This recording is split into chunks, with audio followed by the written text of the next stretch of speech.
All right, YouTube, so marriage is a wonderful but complex thing. Well, you got that right. We get married because we're in love, because we're happy and we think it's going to make us happy. And everybody wants to be happy and have a happy life full of peace and joy. Simple life, happy life. But worldwide, in all kinds of contexts and communities, divorce is real and it's happening to a lot of people. Could happen to anybody. The question is, why is divorce happening? So stay tuned today on this video and on this channel as we talk about 7 mistakes people make in marriage that ultimately can lead to divorce.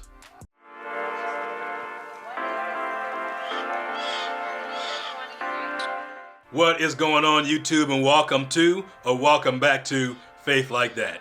And on this video, we're talking about 7 mistakes that people make in marriage that ultimately lead to divorce. Right? So nobody gets married to get divorced. That's not our goal. And we want to make sure we have a happy life, but there's just some things that people don't get right. I don't know if they don't go in with the right mindset or if they go in believing the wrong things, they got bad advice or didn't get any advice, whatever it may be, they make these mistakes. And we want to talk about those 7 common mistakes that we see in marriage that are ultimately building up and leading to divorce. You ready?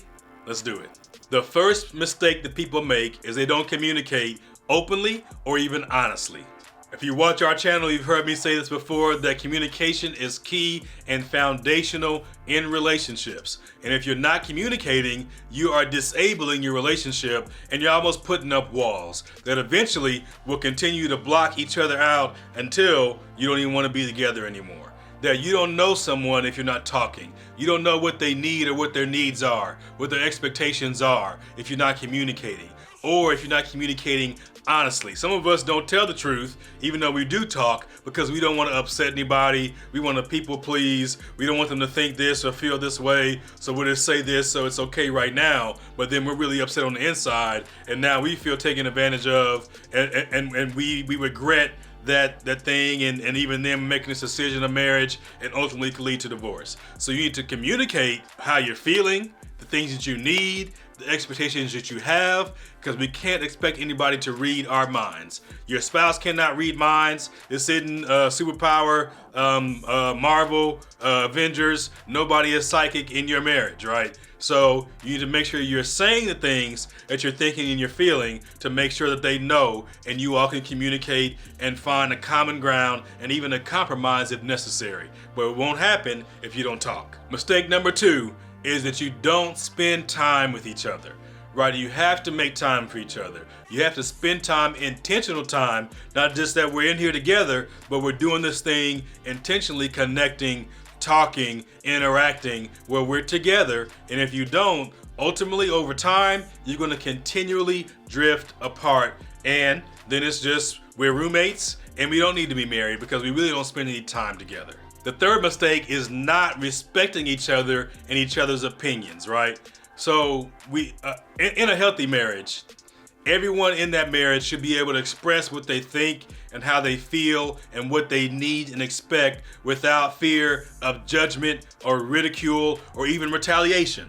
So you should be able to say what needs to be said without this fear that it's going to negatively impact you or this relationship. And if you can't, okay, we need to work on our communication and the way we treat each other, because there is a lack of respect there. So if you don't want this to happen into your marriage, make sure that you're taking time to hear and understand and empathize with the things that they say and their opinions. The fourth mistake that couples make in their marriage is making unfair comparisons to other people and couples. Look, every person on this earth is unique, and every couple and their dynamic is unique. That you can't be like somebody else. And if you're saying that they do this, so I want to do this, is making an unfair comparison because neither one of you are them.